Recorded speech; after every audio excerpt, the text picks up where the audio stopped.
I know when I was moving toward becoming a dad, frankly, I wondered what that was going to be like. I wondered, could I be a good dad?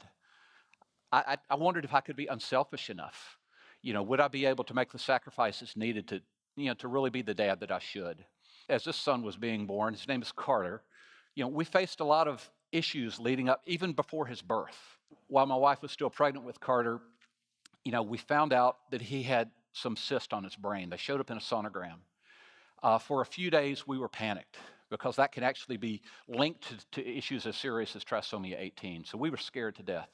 It turned out that that was okay. The delivery itself was a couple of weeks late and 23 hours long. So for my wife, that was certainly an ordeal.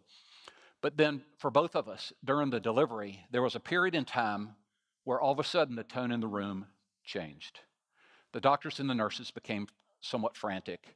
They started moving around with incredible speed. They called for help.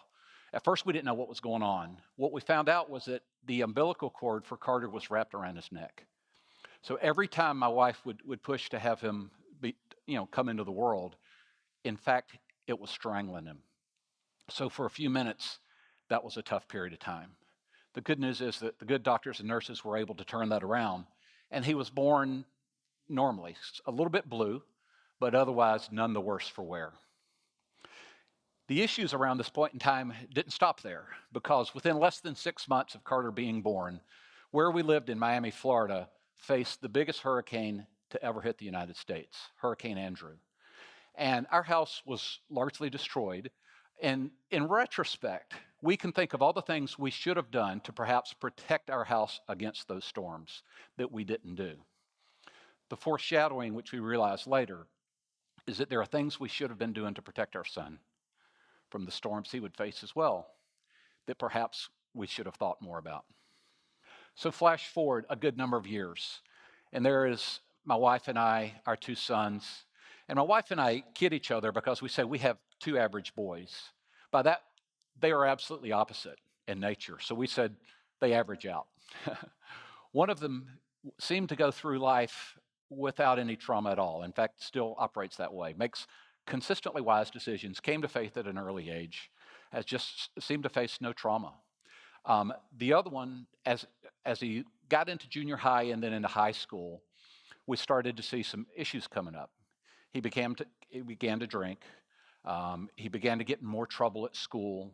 His grades went downhill. Now, this is someone who was smart, great athlete, very popular. Teachers liked him as well as the kids, but we just saw an increasing amount of trouble showing up. And later, the trouble got to the point where he was actually kicked out of the Christian school that he was in at the time. So we transferred to another school. Things got worse. Drinking turned to drugs, certainly using, probably selling, skipping school at times, and an increasing amount of issues. So while he was at junior high school, we actually took him out of school for 6 weeks and put him into a residential recovery program. And things seemed to work. That seemed to make a difference for a while. But then he went away to college and promptly crashed and burned. After only a semester, he came home. He had spent the entire semester partying. Came home, ran into some other issues, including some with the law, until he was asked by a judge to go back into a residential recovery program, which he did for a year. So when we think about that son back even before he was born, and we think about the brain cyst that we saw and that scared us for a little while, and then we think about, as he was being delivered, with an umbilical cord, those early times were extremely frightening to us, but they were nothing like what we faced in the teenage years. Emotions like anger. Why is this kid who used to be such a good kid doing the things that he did? Why is he making the decisions that he is? Frustration. Why won't he obey? Why won't he understand that he's on a self-destructive path? Worry. It's 2 o'clock in the morning. He's not back. We don't know where he is.